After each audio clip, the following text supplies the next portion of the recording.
You know, it's funny, some shows, I was doing the show that Mandy and I do together, and we were in Ravinia, which is outside of Chicago. It's a big venue and like 105 degrees. I don't know what that is in Celsius, but it's really hot. Mm-hmm.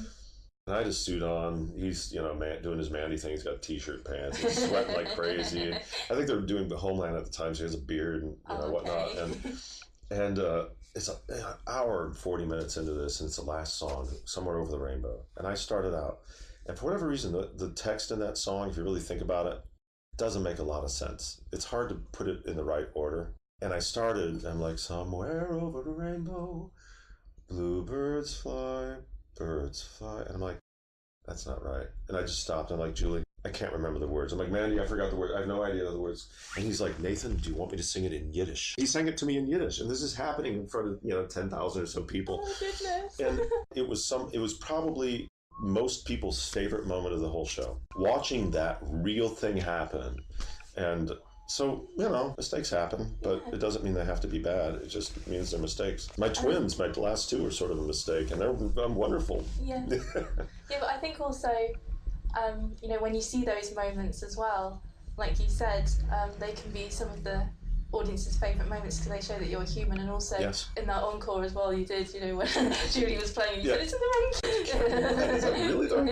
Yeah, because, we wanted to do it, but I also wanted to make sure it was the right key, right? I'm not going to be embarrassed by saying, Yeah. And once again, if it were just you and you're in our living room, that's what I would have said. Okay. And that's the kind of relationship I want with the audience.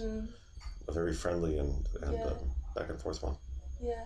And going back to, I guess, what you said about the relationship between composers and that idea of I suppose, perfection. I suppose maybe what you were saying, maybe we can think of this idea of completeness rather than, I suppose, like you were saying, sticking to the law of the land, I suppose. Right. Mm-hmm. Yeah. I think of written music as it's like poetry. I mean, there's certain poetry that you need to look at it and read it because it's actually a piece of art by looking at it in and of itself. Like scripture, when these guys are, the monks wrote this beautiful, I mean, part of the beauty of it is not just the words, but it's what it looks like. But music generally is not that, it's just the skeleton. And what we do is we make it human. We breathe life into it and give it flesh and blood. And if you stick to just the music, all you're going to get is a weird representation of it. It's not as gross as what I'm about to say. It's kind of like, to me, being really hungry and ordering a hamburger and putting it in your mouth and chewing it and then spitting it out rather than swallowing it. I feel like music, you have to bite into the burger and you have to chew it, savor it, and swallow it, right? That's what I do on stage. If I were just to do the notes, it would be like, I'm gonna have a bite and then I'm gonna taste it and spit it out. You'd think that's so unnatural and so not human and so weird. But for whatever reason, some people decide to hide behind I'm going to pretend to eat this hamburger. Yes, exactly. And I'm enough, honestly, of an introvert. I really am not a extroverted person, like on the scale. Really? Oh my gosh, yeah. And a lot of my colleagues they're very reluctant artists. But the desire to communicate, it's the best way I communicate with people. And that's a very natural thing to want. I can't do it at a half measure. I really have to be all in. All my friends know that too. It's very much yes or no, peace or war, kind of, I'm in or I'm out. It's rarely sort of in. I can't do that. It's not in my nature. It seems like a waste of my time and a waste of your time.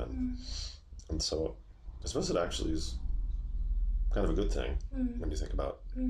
Some people do, I guess, just want to bite the burger though, and they're histrionic or they're lazy and they kind of do their thing, or they don't have respect for the audience. I always think they bought a ticket, they're there. That's huge. I mean, it really is huge that all of the work that the person does, or however they've spent their life and their thoughts and their actions and transform that into a certain number of pounds, and then they gave that work and hard work and time and everything to come in and listen to what I have to say.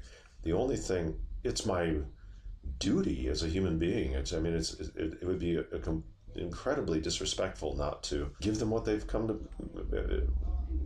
for, and so that's what I do.